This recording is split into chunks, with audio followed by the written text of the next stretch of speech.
All right. Welcome everybody to the 33rd episode of the CNC Q A Podcast. Hope everybody's doing well.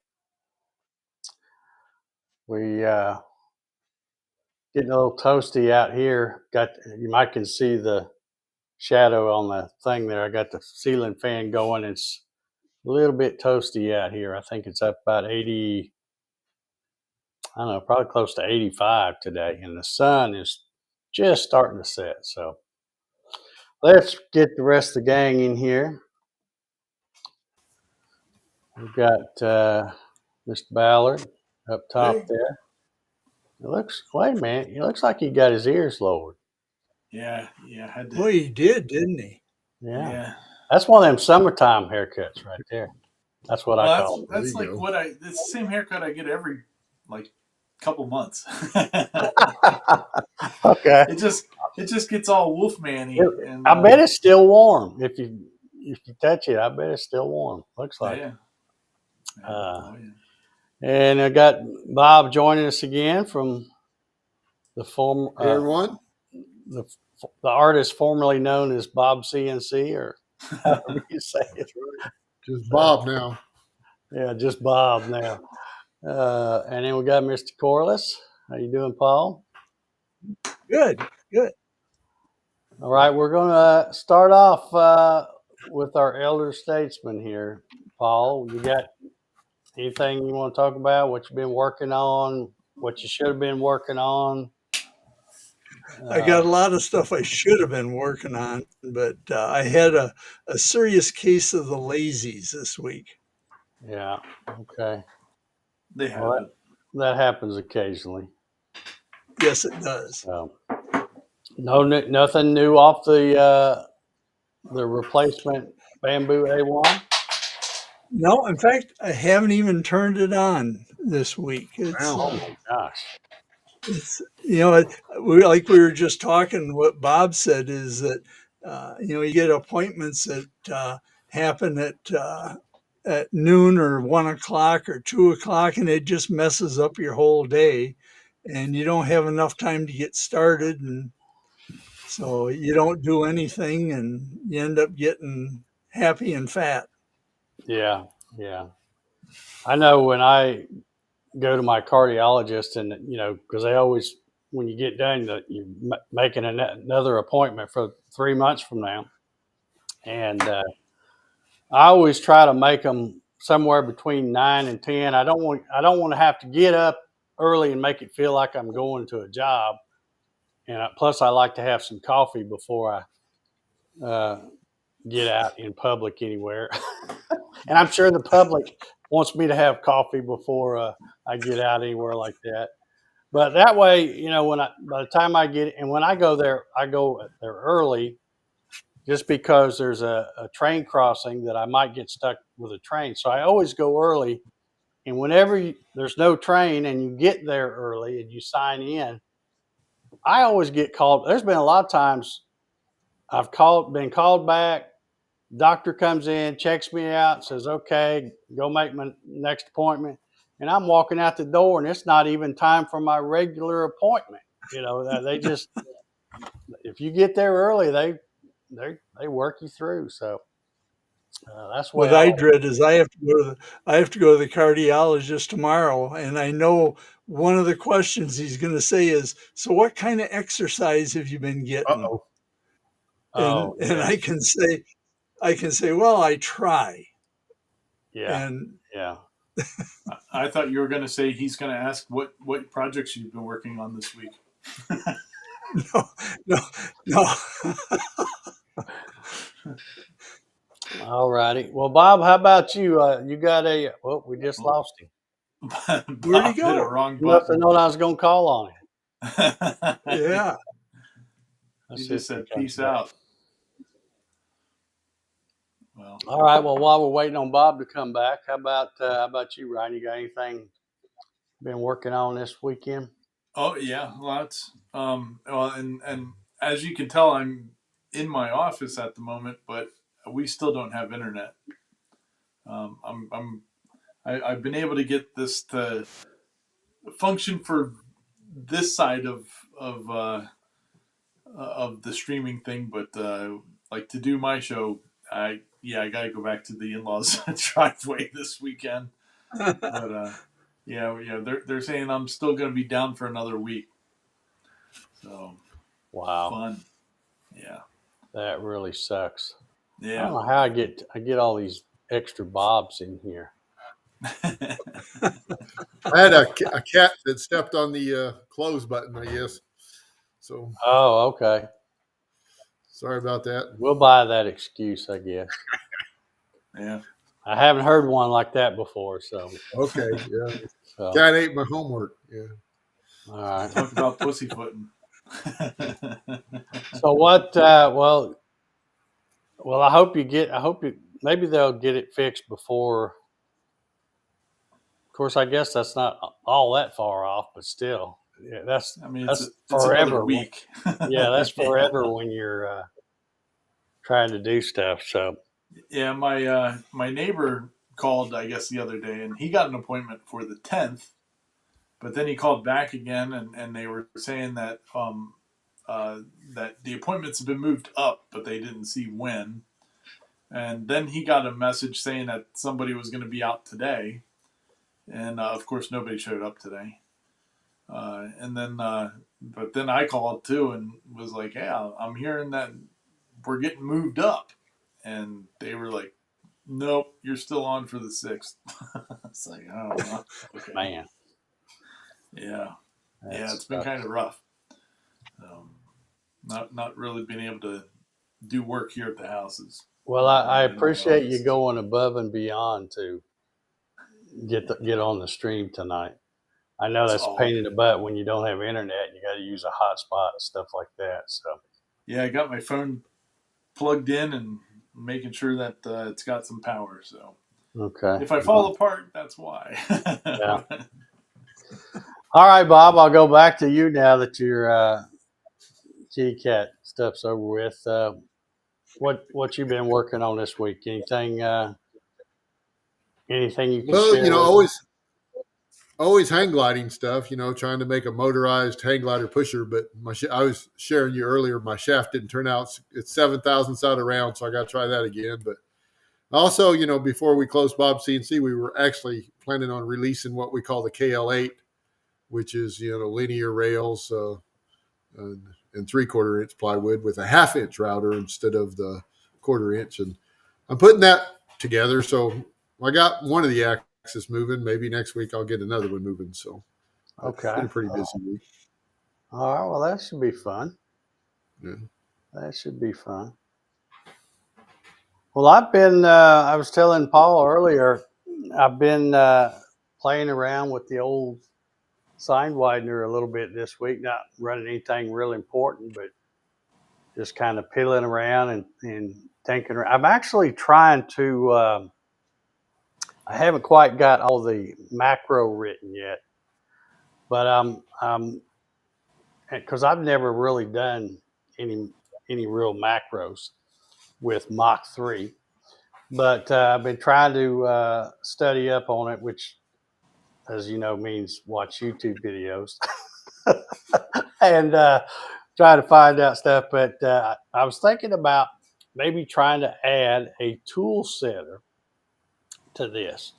But if I do, I want it to be where it all works like a couple of them I've seen on YouTube where when it finds an M6 command, it raises up and comes to that spot right above the tool setter, and you change the tool, put it in there, and then when you hit the button again, it checks the height and then goes right back and starts up. That way you can put all your tools.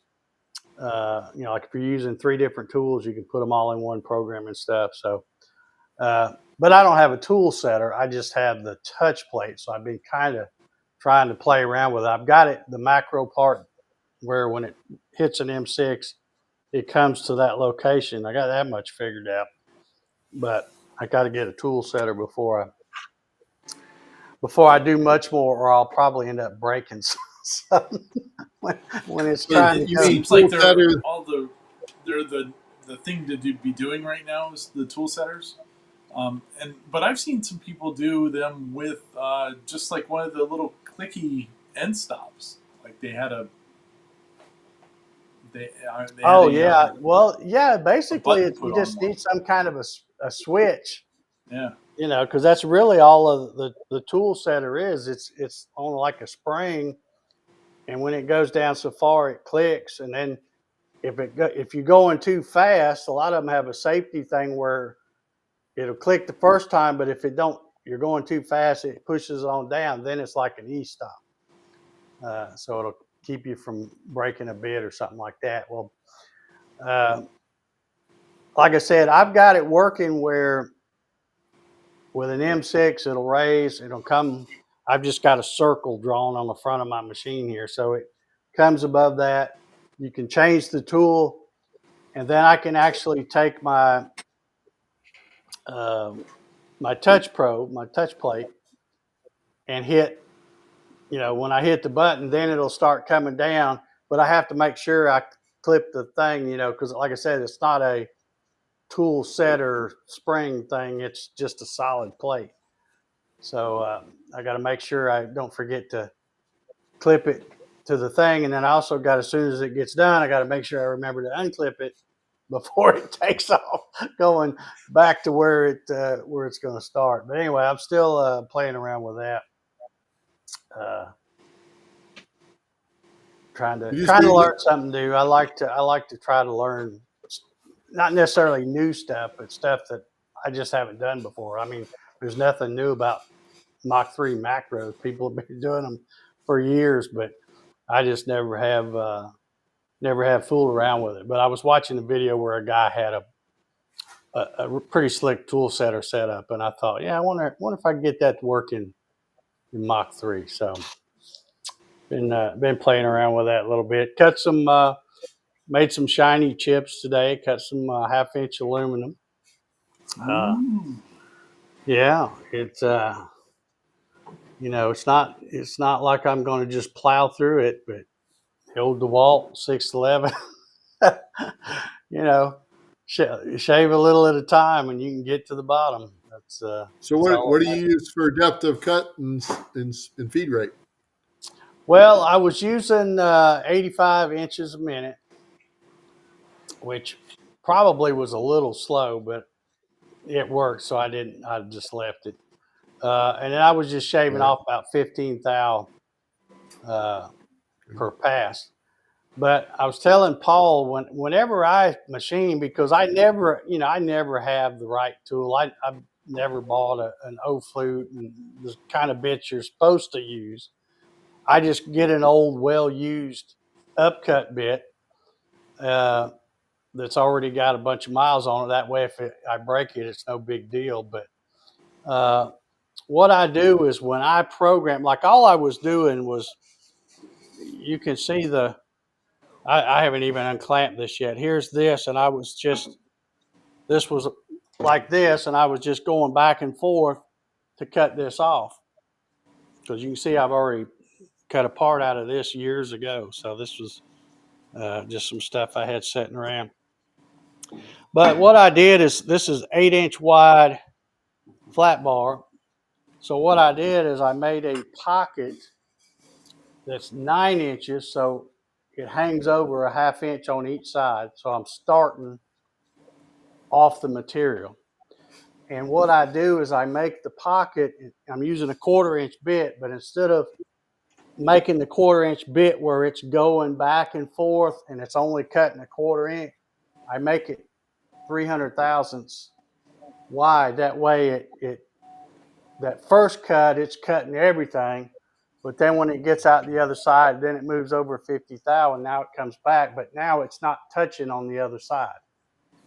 And I found that when cutting aluminum with a little router that you really shouldn't even be cutting aluminum with, that works well as long as you don't get too crazy and just shave it off and keep the feed rate pretty high. Uh, because you've seen how you run through an aluminum clamp without any problem. So Uh, Have you ever tried the Estelcam's tutorial cutting? So it basically just makes little circles as it goes. It's supposed to be really good for routers because it's just taking a bite. Tordroid, I can't say the word. oh yeah. I know what you're trying to say. Yeah.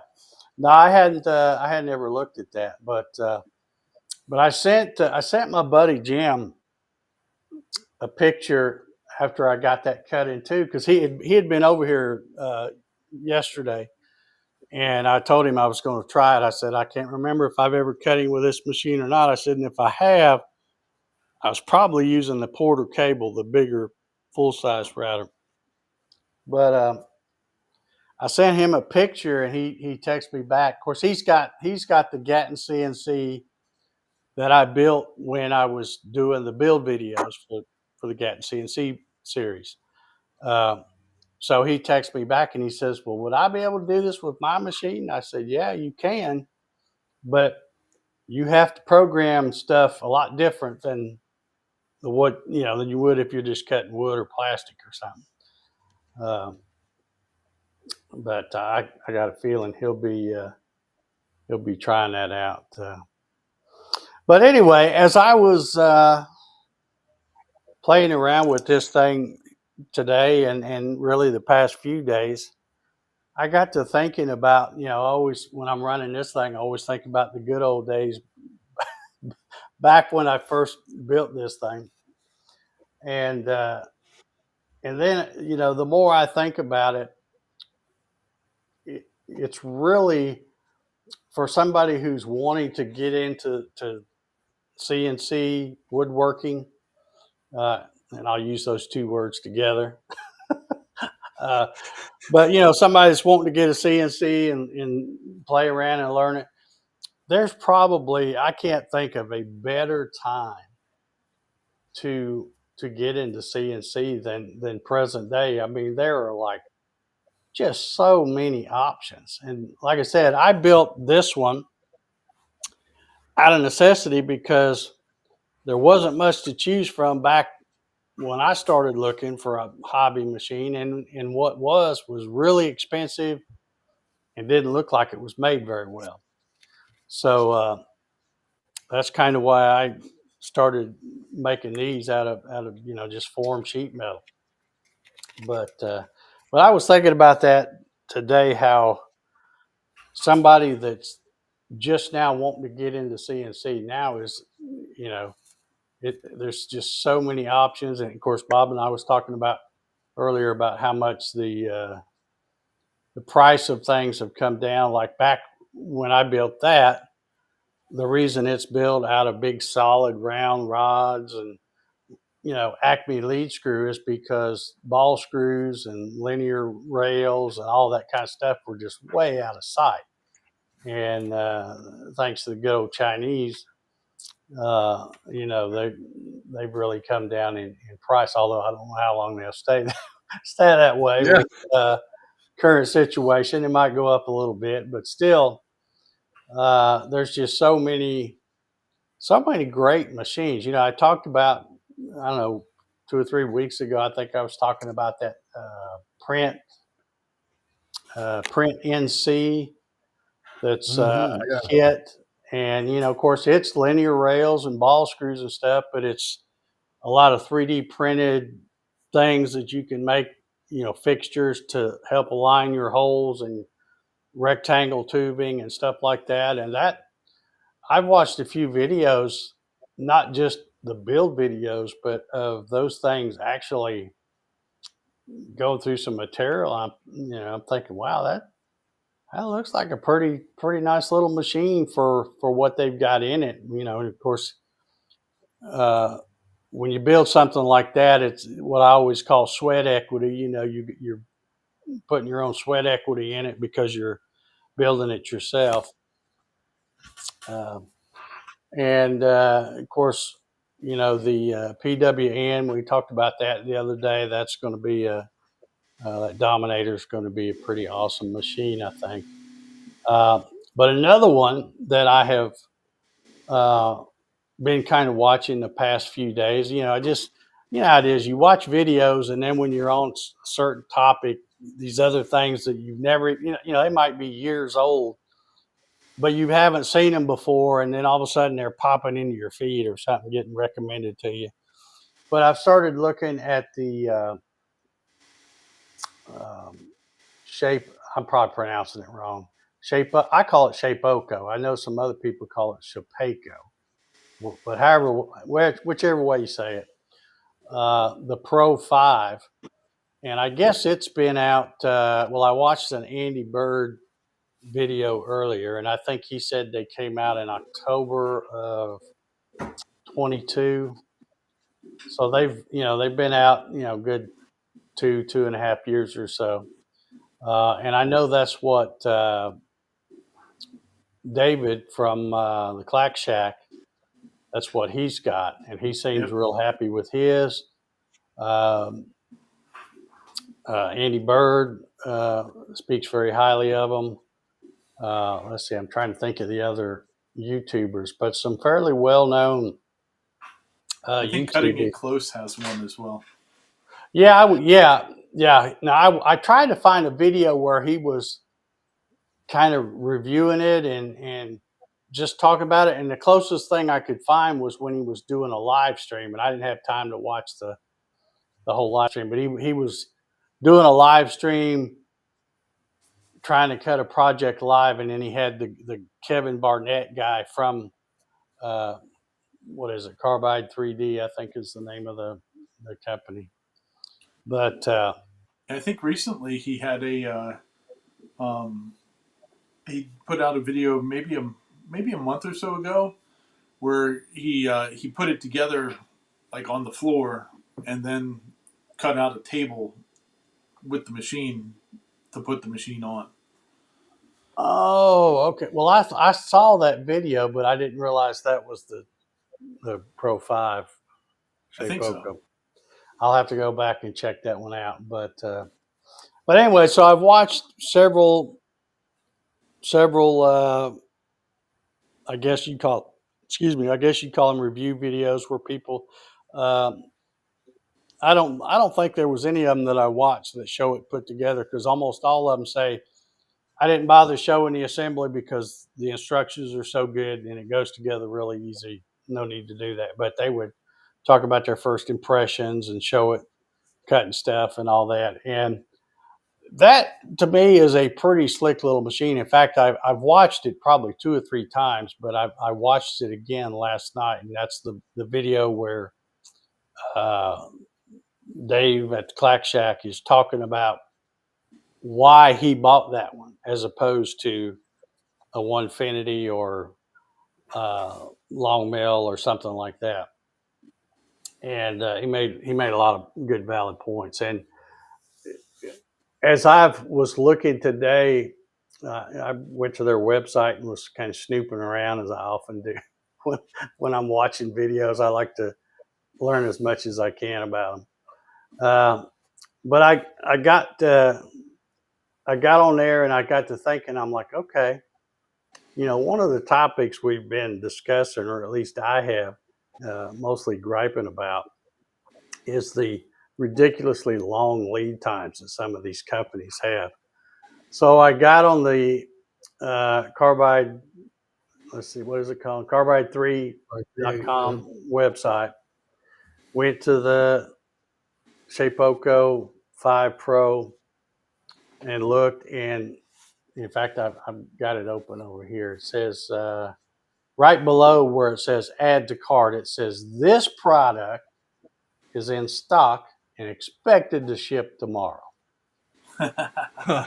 And I thought, now that's what I'm talking about right there.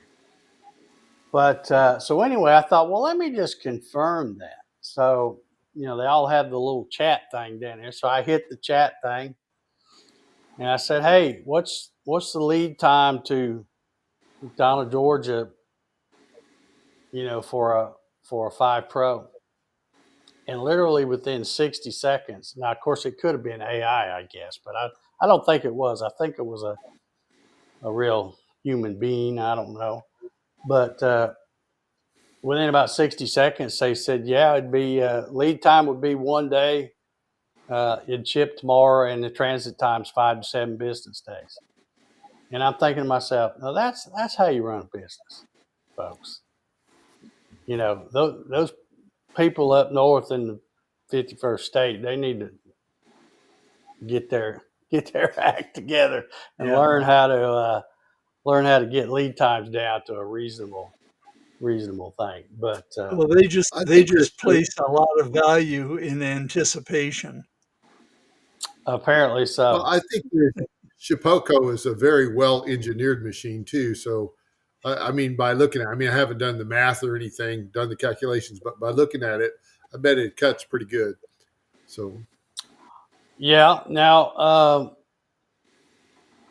you know, this newest one is it's like everybody, like we just mentioned, yeah, the leaf linear booth rails, and the all linear screws. rails. Everybody's going to that now, Yeah, and even a little smaller Chinese machines. You know, it's like, hey, yeah. we're gonna get in the game. We gotta do what everybody else is doing. But yeah, so I think it's a pretty well built little machine for Yeah. what they're asking for. Yeah. Uh, you know, like I've got it up right here. The base price is $37.50.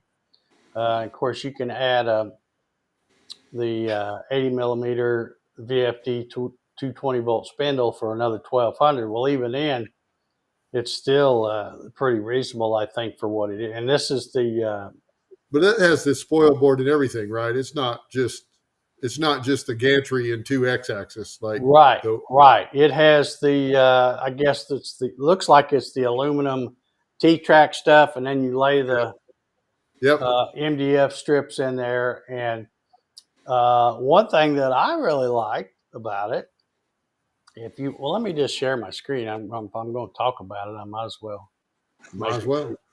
where y'all can see what I'm looking at.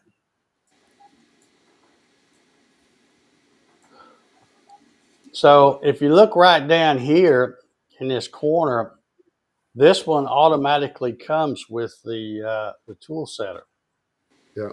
or some people call it different things. I think they call it a bit setter, but same difference.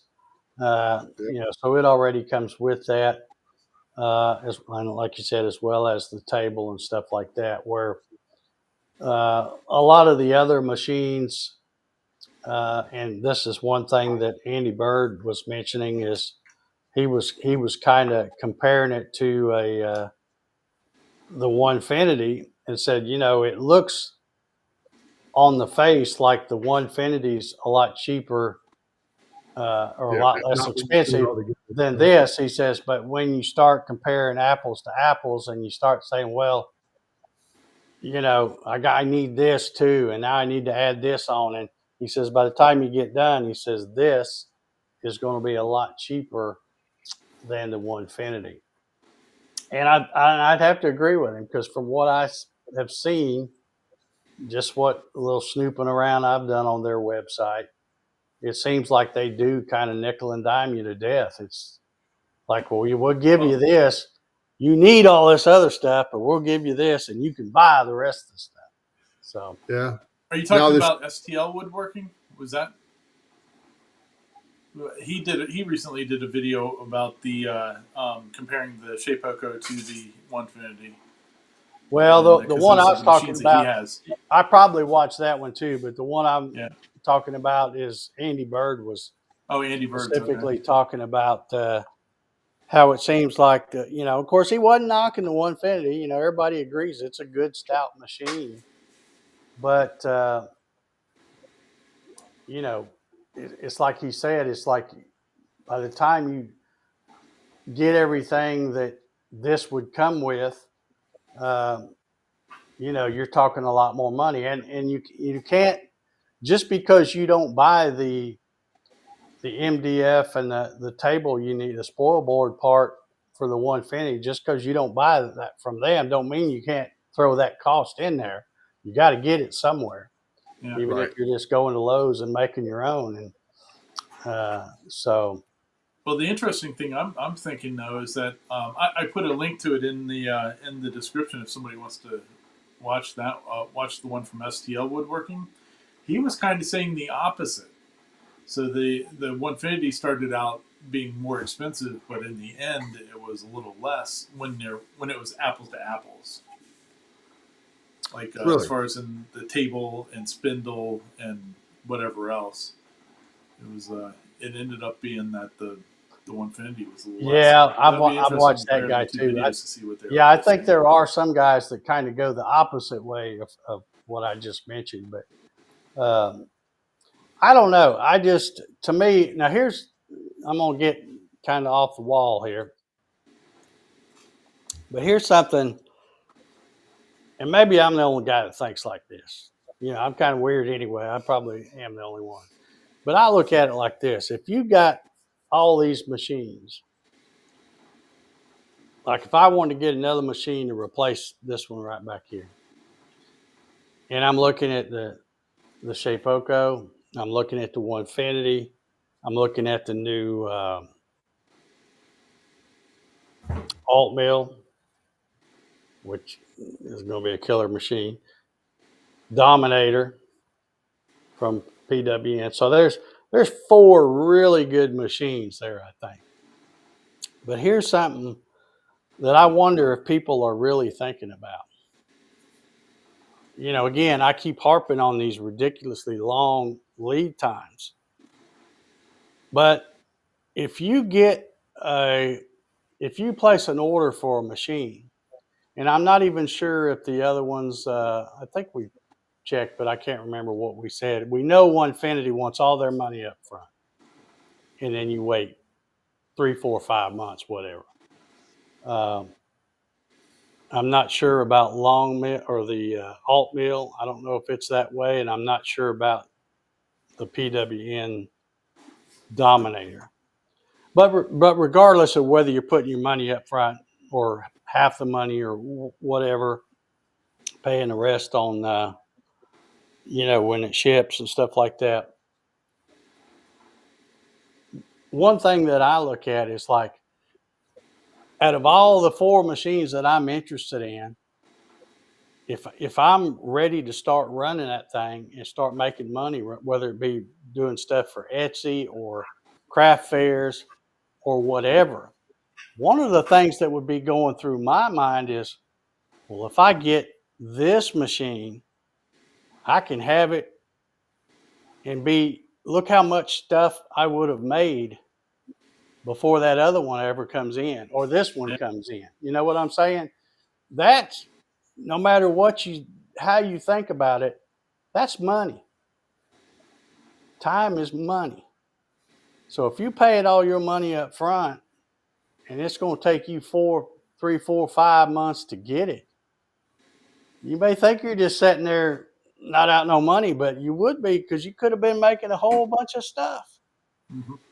So, like I said, I don't know. Maybe I'm the only one that thinks like that, but no, I agree completely. I mean, that's. I agree. Yeah. Because most of these guys that are buying these kind of machines, that's what they're buying them for. They want to make stuff and sell it. Yeah.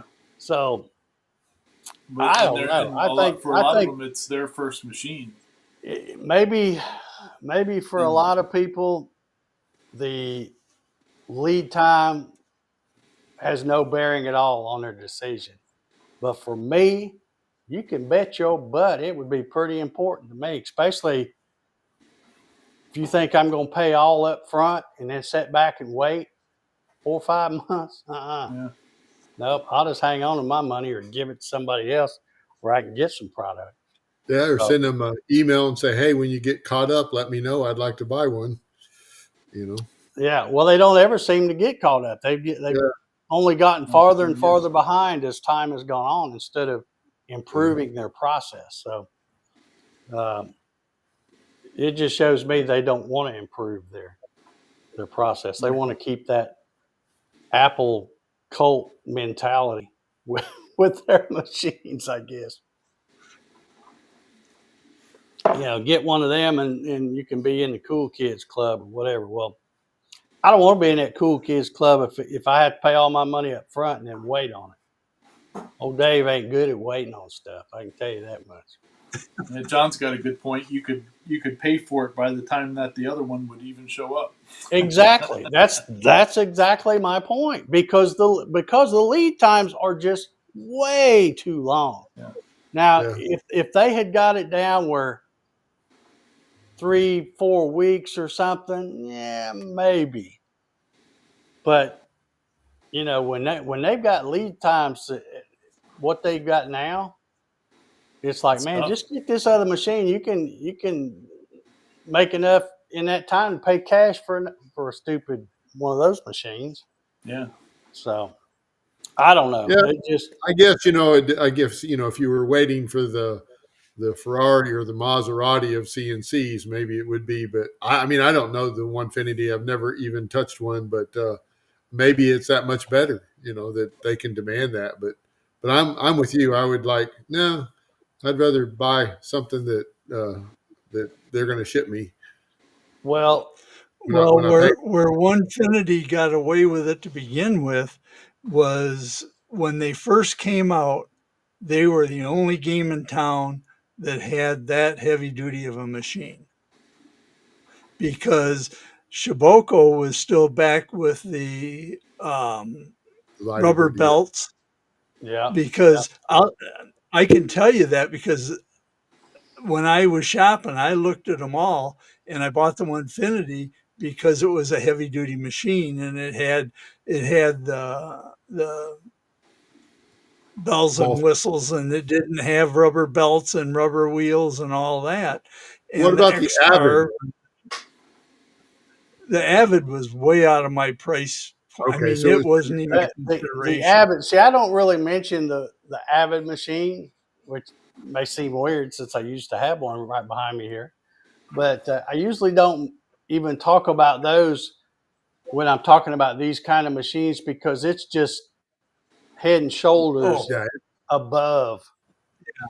yeah. right. But They call it their that's Pro Series for a reason. It's just that much better, in my opinion. but And but, as but far as where these other machines, you was talking about was the Onefinity that much better of a machine? I remember when they first come out, and I thought, wow, that's kind of a cool design and stuff. But as time has gone on, and I've seen, like I said, I lurk around in their Facebook group, and I see the issues that people have, screws coming loose and bearing things popping out, and all kinds of different uh, little things. I've kind of changed my mind, and also, especially after watching Ryan at Cutting It Close, when he did the comparison between the Onefinity and the alt mill. And I know there's some people probably got their feelings hurt when he tried to shake that machine, and it shook like it did. I shouldn't say shake. Flex is the word I mean to use. Yeah, there was some discussion about that on the Saturday night show. The one day. I know that, and I know there's some people that probably got their toes stepped on, because I know there's some people are going, oh, that he had to have something loose on that, and I'm like, I don't think so. It's unsupported rails, in that case, tubes, and I don't care how beefy they are. You get right in the center and pull down with that, thing cantilevered out there, you're going to get enough leverage on that thing to wiggle it like that, like Ryan did. And Did he do it on Well, I the don't gantry? Because they had a stiffy kit that you could buy, right? well, he had. yeah, I think I've he got had a that. I've machine got with the a stiffy stiffy. kit. Okay. Yeah, He if I grabbed I'll the tell you top today, and the I bottom don't of know the that I would. spindle, and was going there at the spindle mount. Yeah, he was grabbing it And right he had around it the like bottom of the spindle, I think, on both machines, the pretty alt close mill to and the spoil board. the Onefinity. And the Onefinity was noticeably more flexier. Is that a word? Flexier? Yeah. It is now. More deflection. Yeah. There you go. So I don't know. Like I said, I still think it's a good machine, but I'm sorry, I don't think it's all that a lot of folks have led on to be, and especially in light of the god awful lead time that you have to wait to get one and pay your money up front. That's just the stupidest thing I've ever seen. I guess I got to get out more because I had an Avid along before they were Avid, before they CNC changed the router name. parts. Yeah, CNC router parts. They were a lot cheaper then too. But I always figured the Onefinity and the was about as rigid as it, but that thing had no movement. That Avid was rigid. Now, the one you had, was it their Pro Series, or was it one of the older ones that had the, because some of them I have like steel rails with V-groove bearings, I think. No, it was it was a Pro Series. It had the linear rails, and it was an 8-foot, so you had to tie them together, right? But yeah. Now, did it have the rack and pinion or? Yep, rack and pinion geared down. Okay. Well, that's like what I had then. But yeah, see, I don't even mention Avid in the same class as that, because to me they're just head and shoulders above these other machines. They're a really nice machine, and they're expensive. And they don't have lead times either, right? I mean, it's more expensive, but you can get it when you want it. I mean, it's still shipped from like 5 different places, or it was. Well, I ordered mine in December of 2019. I think it was the first week in January. It was about 2 weeks later, I think, I got the first cartons that were the 80/20 aluminum extrusion stuff. Right. It came in 3 cartons, and that stuff is made for Avid by the 80/20 company, which is in somewhere in southern Indiana. I want to say Columbus or Columbia or somewhere in Indiana. So I got that, and then about a week later, the UPS gal pulled up, and she had the other 14 boxes, I think it was, of the parts that they supply: the hardware, the rack, the pin, rack and pinion stuff, the stepper or NEMA 34 steppers. Of course, I bought all the plug and play stuff. I bought the 2.2 air cooled spindle. Yep. And it's got its own controller with the VFD in it and all that. So it's really a good kit, because it's a lot to put together, because it's almost as bad as a Bob CNC as far as that hurts, man. That hurts. And hardware. But I mean, I really enjoyed it, because having designed CNC machines and stuff, it was fun to build one that I didn't design. Yeah.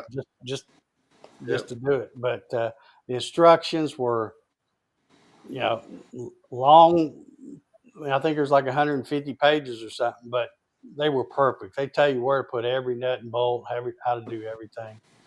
And it's a great machine. So, like I said, when we're talking about these kind of Shapeoko, Onefinity, Alt Mill, Dominator, all them, I kind of class those because they're all relatively comparable price-wise. But the Avids, takes the big jump when you get one of those. And then, of course, there's other stuff you can get too that's, 10 or 15,000 bucks. It's those big old heavy ones that they bring. If you got a forklift or something, you can get one of them. That was my main decision. What made my decision easy to get the Avid is because I wanted a machine that could run stuff a whole lot faster than my little hobby CNC Gatton. But I also like the fact that if I got an Avid, I had to put all that stuff together, but that's the kind of stuff I like, and I didn't have to worry about, well, how am I going to get it off the truck? Hey, all the boxes. Like I said, there was the 3 crates, and I say crates is really just long boxes with a piece of wood strapped to the bottom of it. That was the aluminum extrusion, and then the other boxes, I think the heaviest one was about 50 pounds. So that really appealed to me because, like I said, even though it's a lot of work, I can do it all by myself. Don't need a forklift. I can physically pick things up and do it. And it was a lot of fun putting that thing together. And man, when you finally get that thing together and you tighten up that last Allen bolt and you flip the switch on and start moving it, it's like, man, it's still no greater feeling to me than when you first fire one up for the first time and start moving it around. What I think is a better feeling is when you can start piling stuff on it. That feeling never gets old, Paul. Sounds like you have a chore to do tomorrow, Paul. Instead of sitting around doing I nothing, do. go clean off that Onefinity. Get ready to go. It's a horizontal surface, and it collects stuff. They're like a magnet to stuff. Yeah.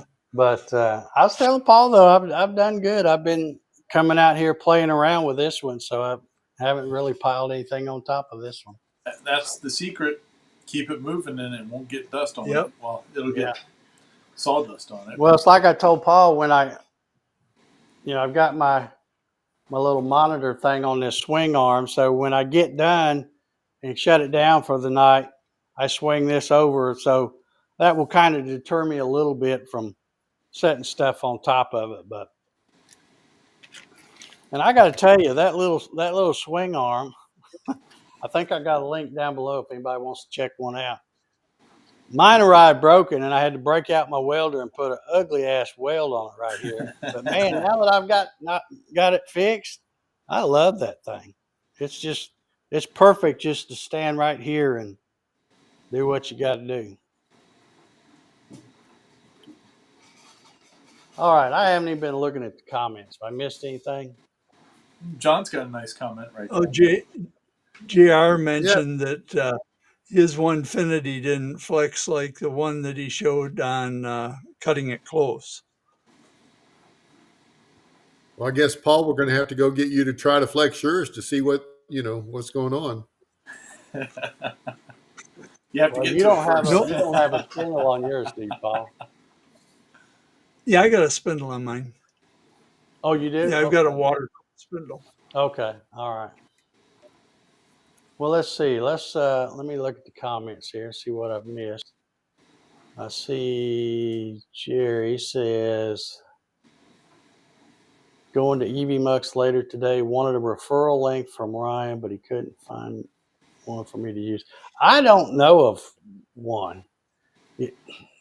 I mean, I don't know. Look below in the description. There could be one. I put it in there so long ago I don't even remember. But I don't think I always used to have one for StreamYard. Of course, nobody ever used it.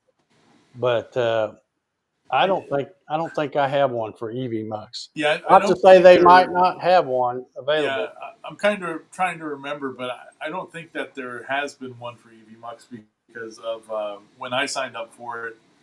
When you switched over to this, then I was going to use it, but I didn't see one at that point. And I did a quick glance through their Facebook group, and they evidently they don't do that like StreamYard did.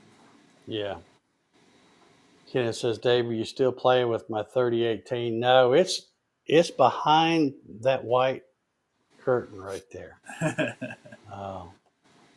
I have not even tried to fire that thing up in many moons. So let's see here. Let's see.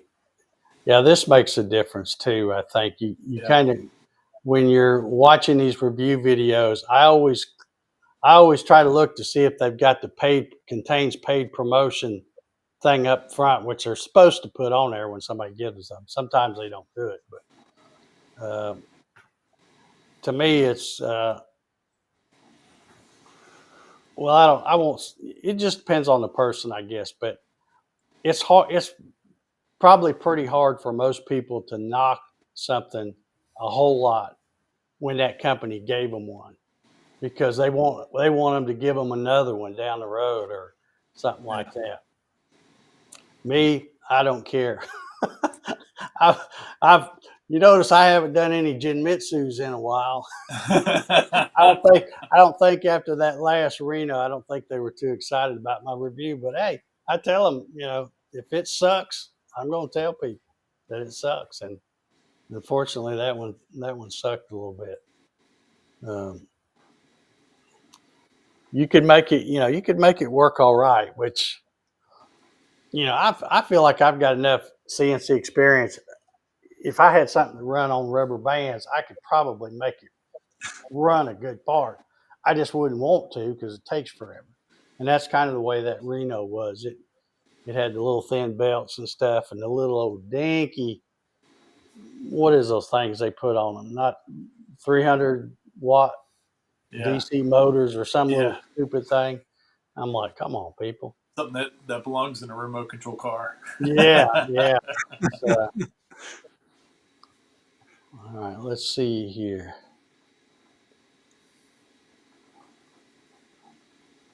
Yeah, Kenneth makes an excellent point here. The lead time for one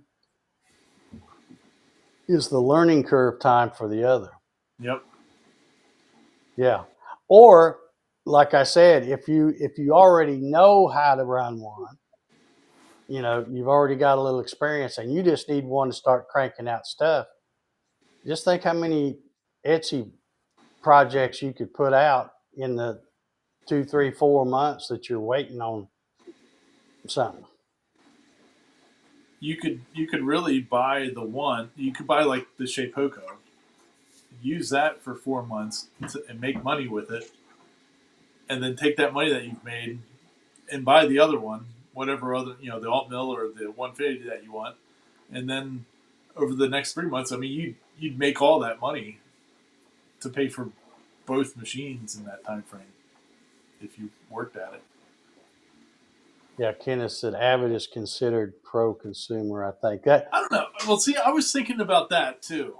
So, I think the Avid it's more of a professional. Like I think the Onefinity and the alt mill and all that, I think that's that prosumer level. But I think the alt mill and like the Dominator one, I think those are going to be more that pro level. Maybe I'm wrong, but that's kind of how I look at them. Well, I would kind of agree because I guess if you looked hard enough on YouTube, you could find somebody that had a Onefinity or a Shapeoko or a Dominator or the alt mill, and they're just doing it for fun. Yeah. I suppose if you looked hard enough, you could find somebody, but most of the people that get stuff like that, I feel like they're getting stuff because they do the Saturday craft fairs or they have an Etsy store or, they're selling stuff off their website, something, Now, I'm not sure, Kenneth, but they used to have, and I think they still do, but Avid has one I think it's just called the standard model. I think that's what it used to be called. And I think it's a little toned down from the Pro Series, like what I had with the Rack and Pinion. But they're still pretty pricey. But what makes those really pricey is extruded aluminum. If you've ever tried to price a piece of extruded aluminum, it's up there. It is up there. And the Avid is pretty much all extruded aluminum. But it's built like a tank, the way it's engineered and the way they put it together.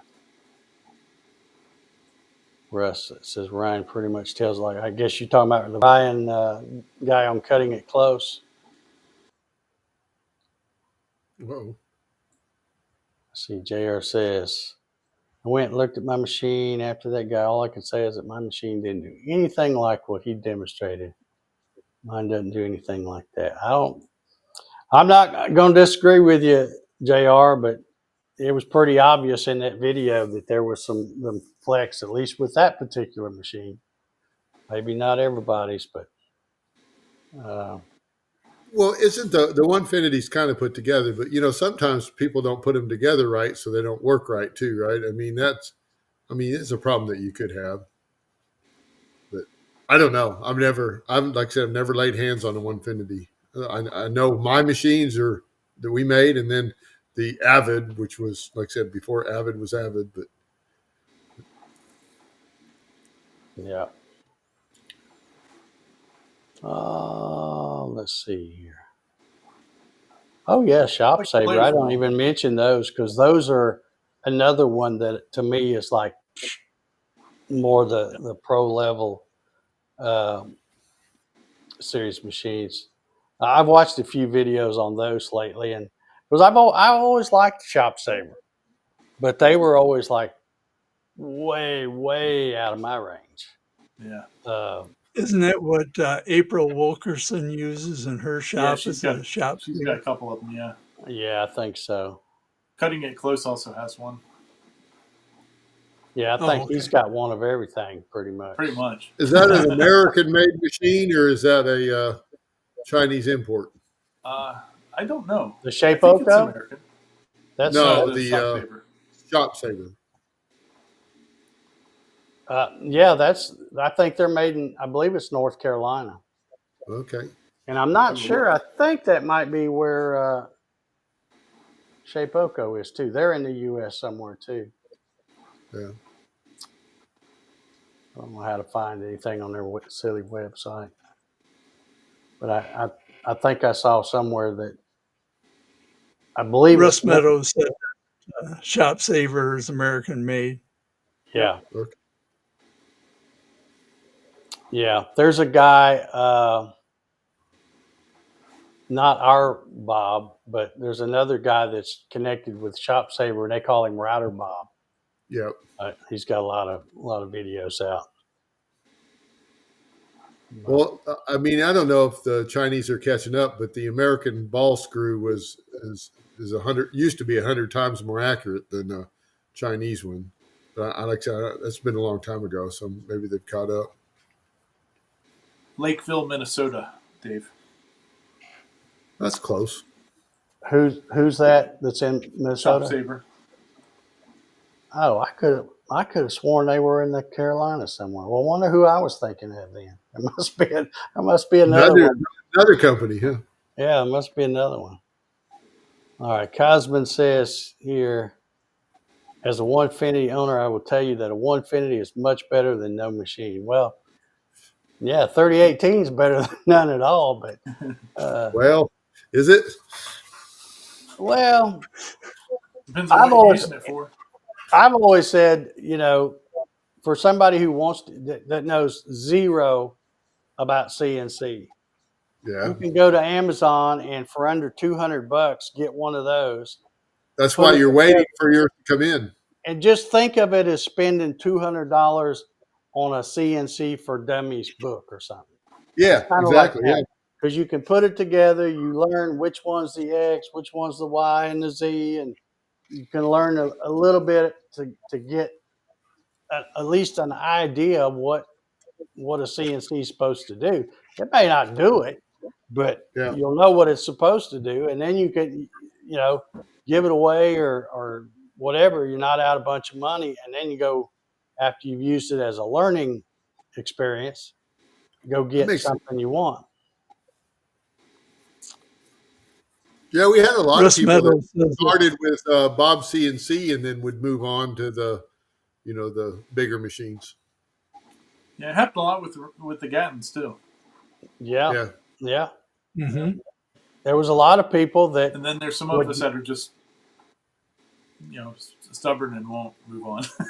Well, there's a lot of people that would started out with a Gatton, and then started selling stuff, and next thing you know, they got a little business going. I can think of 2 or 3 people that have Avids now that started with a Gatton. And I can also think of somebody who's got a pretty decent little business and still uses his Gatton. So, that's okay. Maybe that's the one I'm thinking of. Right? That might be it because it's a big. Now, see, it's one that you'd have to have a forklift or a loading dock and all that kind of stuff. So even though I would have loved to have had one of those, I just crossed those off my shopping list because I knew I had to have something that I could get out of the back of a truck by myself without, Yep. all that kind of stuff. I'm looking at ShopSaver's website, and they actually have a machine that starts at $10,795. Yeah, but what is it? A 1 foot by 1 foot? 30 by 40. Yeah, yeah. But They're it's surprising. Like, I thought all their machines were $40,000-$50,000 minimum. yeah, they're on up there. But But they do make a smaller machine. you get I was watching a guy the other day. Uh, I think he said it was, I want to say between $40,000 and $50,000, but it had the vacuum set up, and it was a production machine. Well, and when you get up in those, don't you need 3-phase power on A some of lot, those? yeah, a lot of Or a it. phase. You can get a phase converter, right? A little Yeah. box. Yeah, motor. that's true. Yeah. Yeah. But man, what an exciting time to be looking for a CNC. There's just so many choices and price ranges and all that stuff. Yeah, There might be Ryan's even got one. another one showing up this weekend. Yeah, they just This weekend. popping out of the woodwork, aren't they? Popping out of the plywood. Yeah. Yeah. Just paint it machine tool gray. Yeah, there you go. Best color in the world. Oh, there's Timber Falls. Hey. Even better than safety Sure. orange. Yep. I've always had a soft spot for machine tool gray. All righty. Well, if we don't have nothing else to gripe about or fuss about, now that I've pissed off all the Onefinity owners, y'all got a good machine. It's just not a great machine. Oh, there's Mr. Clyde. Not worth old Dave waiting 2, 3, 4 months for one. Sorry. Now, if you took off the weight, though, let's just say that you could buy it. I mean, then it's probably comparable, right? I mean, I don't have any experience. I've never paid attention to anybody else's, but Well, like I said, when they first come out, I remember thinking, man, what a clever design, because it's basically 3 pieces, 3 big old boxes, and by not providing the table or the work surface or any of that, makes it real easy for them to ship it and stuff. But it's like, it must have been a problem for them because they can't get the damn lead times down. I don't think it was that. I just don't think it's their business model. Well, I know, I'm just kidding, but now I don't know that I would want one or not. Seeing, now that there's a whole slew of them out there, Yeah. and the people, like I said, you see how long it takes them to get them, and then I see a lot of stuff in the Facebook groups that just look like there's some issues with some stuff, and it's like also like Andy Bird said earlier, they kind of nickel and dime you to death. Everything's an add-on. So yeah, here we got there's a one. I couldn't agree. The machine is decent. Yeah, I think I've said it. You've heard me say it many times. To me, I think they're almost like the Apple cult. It's like you're part of the cool kids club if you get one of these, and people will wait on them for months and months. And sorry, that ain't me. I'm not gonna wait on it. I'm sure, especially when I give you my money up front. You better be sending me a shipping notice pretty quick. So I don't know.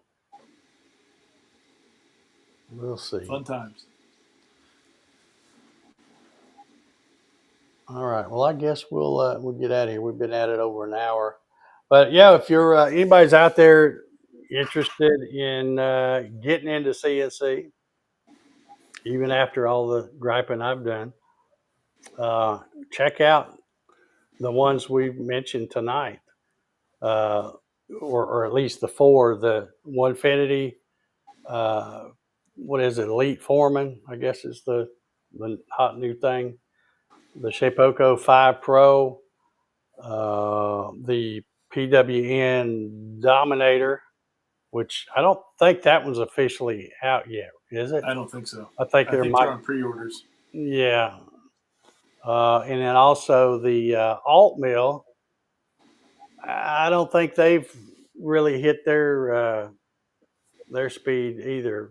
Looks like they've got long lead times, just as long as Onefinity for that thing. Well, and don't discount the Ranger CNC. Well, it's not out yet. For the budget conscious consumer. But you can pre-order. You could pre-order, can't you, Ryan? No, not yet. This weekend you can. Yeah, see, right now it's all we can do is dream about it. We can't. Yeah. It's coming. It's moving and it's cutting. So you also have anybody wants to just start from scratch and build their own. You can just go out to the Bob CNC GitHub and all the plans are there. So there you go. Yep. Yeah. Got all kinds of options.